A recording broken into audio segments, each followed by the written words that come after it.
गीता जी में भगवान अर्जुन जी से कहते हैं कि मेरा स्मरण कर और युद्ध कर। महाराज जी उनका तो 18 दिन तक ही युद्ध चला, पर महाराज जी हमारा तो सालों से युद्ध चल रहा है, खत्म ही नहीं हो रहा। महाराज जी अब किसी चीज में रुचि तो नहीं है, बट बैलेंस बनाकर कब तक चले महाराज जी? युद्ध करते करते थक गए महाराज। थक गया सो वीर नहीं, वीर तुम बढ़े चलो, धीर तुम बढ़े चलो। थक कैसे गए? इस युद्ध में तो नवीन उत्साह होता है। कहीं त्रुटि है संभालो, नहीं, इस युद्ध में नवीन उत्साह होता है। इस युद्ध में परास्त होना नहीं आता। कहीं त्रुटि है संभालो, कहीं न कहीं छेद है जो अध्यात्म के रस को बाहर कर रहा है। नहीं तो इस युद्ध में उत्साह बढ़ता है।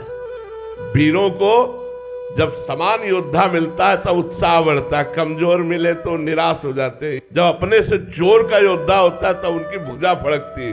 तो अपने से जोर के योद्धा है काम, क्रोध, लोभ, मोह, मद, मत्सर। अपने पास भगवत बल है, कभी वो हमें गिराएंगे तो कभी हम उनके ऊपर चढ़ेंगे। पक्का चढ़ेंगे, देर नहीं लगेगी। एक दिन ठाकुर जी की कृपा से उनको छाचित्त पटकेंगे। पक्का कह रहे हैं, पक्का हमारी बात पर विश्वास कर लो। भगवान के बल से कह रहा हूं, बचपन से इस मार्ग में हूं। उन्होंने बहुत टांग मारी, बहुत बार धोबिया पछाड़ने की कोशिश की, लेकिन फंस गए हमारे दाव में। अब नहीं निकलने वाले। क्यों?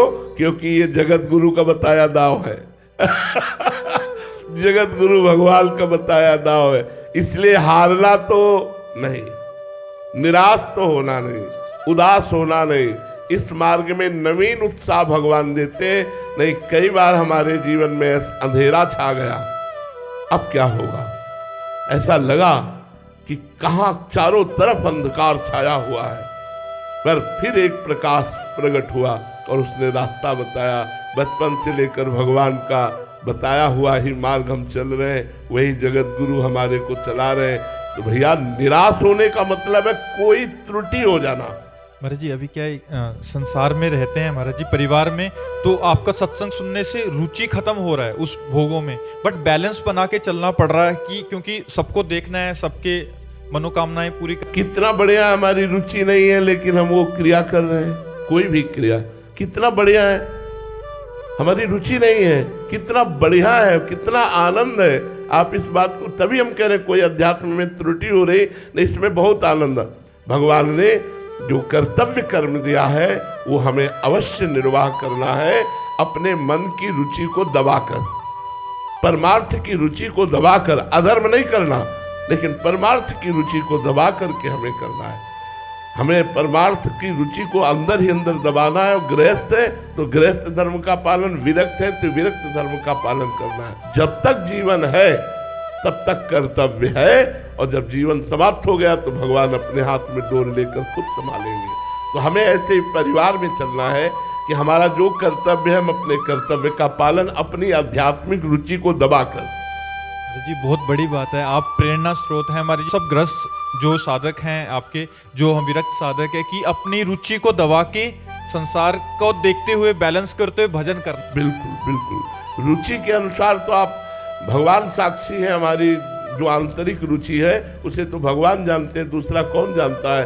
पर जो हमारे इष्ट की इच्छा है, प्रभु की इच्छा है, वो अवश्य होती है। ऐसे ही आपको करना है। आपको बात करने की इच्छा नहीं, लेकिन बात करना पड़ेगा। व्यवहार में ये नहीं दिखाना है कि मैं बड़ा अध्यात्मवान हूँ। व्यवहार में दिखाना है मैं आप जैसा ही साधारण आदमी हूँ।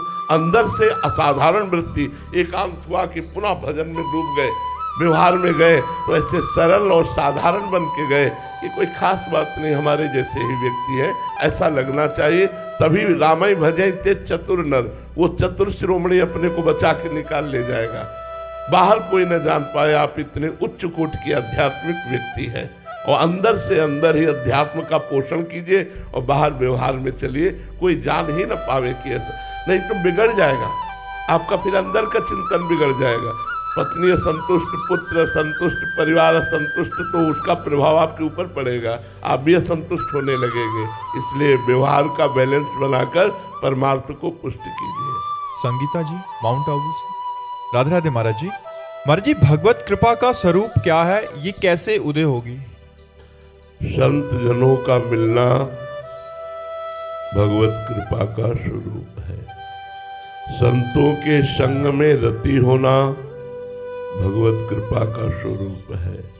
भगवान के नाम में प्रीति होना, भगवान के धाम में प्रीति होना, भगवान के लीला गुण चरित्र में प्रीति होना, भगवान के भक्तों में प्रीति होना, ये भगवान की कृपा का स्वरूप है। हरिवंश कृपा हरिवंश कहें, हरिवंश कहें हरिवंश लहें। प्रभु की कृपा से ही कोई प्रभु का नाम जप सकता है। अब मोहि भाव भरोस हनुमंता, बिनु हरि कृपा मिले नहीं संता। भगवान की कृपा से ही संतों का मिलन होता है। श्री राधिका कृपा बिनु सबके मन न गम्य। बिना प्रियालाल की कृपा के धाम में प्रीति नहीं हो सकती। तो कृपा से नाम में प्रीति, धाम में प्रीति, संतों में प्रीति, उनके वचनों के अनुसार चलने में रुचि, ये भगवत कृपा से होती है। कृपा अहेतुकी होती है और वो सब पर है, पर हम कृपा का अनादर करके भोगों में रुचि प्रकट किए हुए हैं, इसीलिए कृपा का अनुभव नहीं हो रहा। यदि हम भगवान के सन्मुख होकर कृपा का आदर करें तो हमें इसी जन्म में भगवत प्राप्ति हो जाए। इतनी कृपा भगवान ने पहले से कर दी, क्योंकि मनुष्य शरीर भगवत कृपा का ही स्वरूप है। कबहू का करी करुणा नर देही, देत ईश बिनु हेतु सनेही। भगवान कभी कृपा करते हैं, करुणा करते हैं, तो बिना किसी कारण के जीव को 84 लाख योनियों के चक्र से निकालकर मनुष्य शरीर दे देते हैं। और मनुष्य शरीर का फल भगवान के चरणों की रति है। यही तन कर फल विषय न भाई, भजी राम सब काम बिहाई। समस्त कामनाओं का त्याग करके भगवान के चरणों का निरंतर भजन करते हुए अपने कर्तव्य का पालन करना, यही कृपा का स्वरूप है। वीना जी दिल्ली से, राधे राधे महाराज जी। महाराज जी, अब कछु नाथ न चाहिए मोरे, दीन दयालु अनुग्रह तोरे। महाराज जी, ऐसी स्थिति कब प्राप्त होती है साधक को? जब सर्वत्र से ममता हटकर एकमात्र भगवान के चरणों में होती है।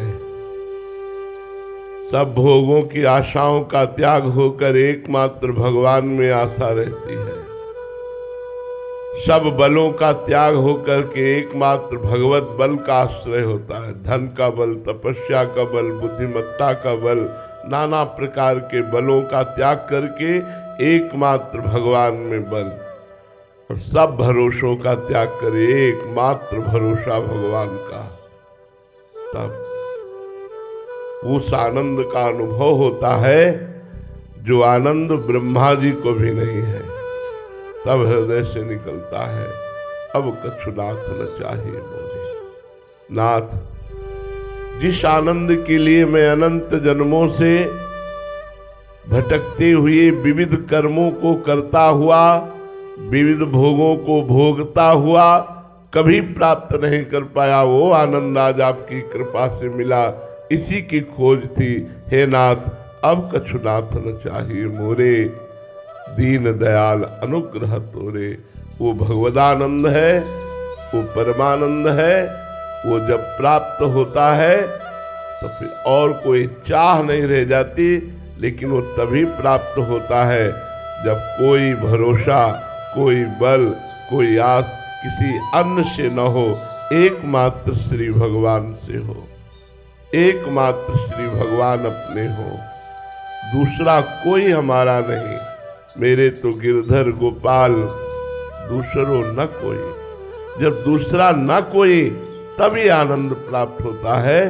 भजन करने पर भी ये आनंद की अनुभूति इसीलिए नहीं होती क्योंकि दूसरा कोई है, विषय है, वस्तु है, स्थान है, व्यक्ति है, दूसरा कोई है।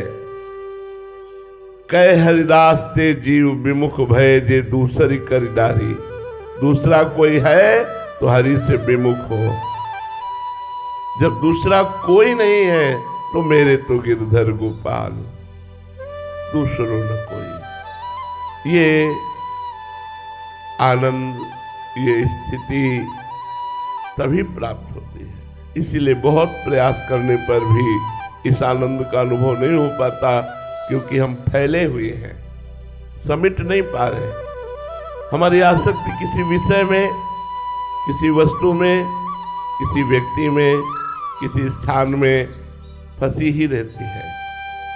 जब त्रिभुवन के किसी भी वस्तु, व्यक्ति, स्थान, पद, प्रतिष्ठा, सुख में हमारी किंचन मात्र रति न रह जाए, तब ये आनंद प्राप्त होता है।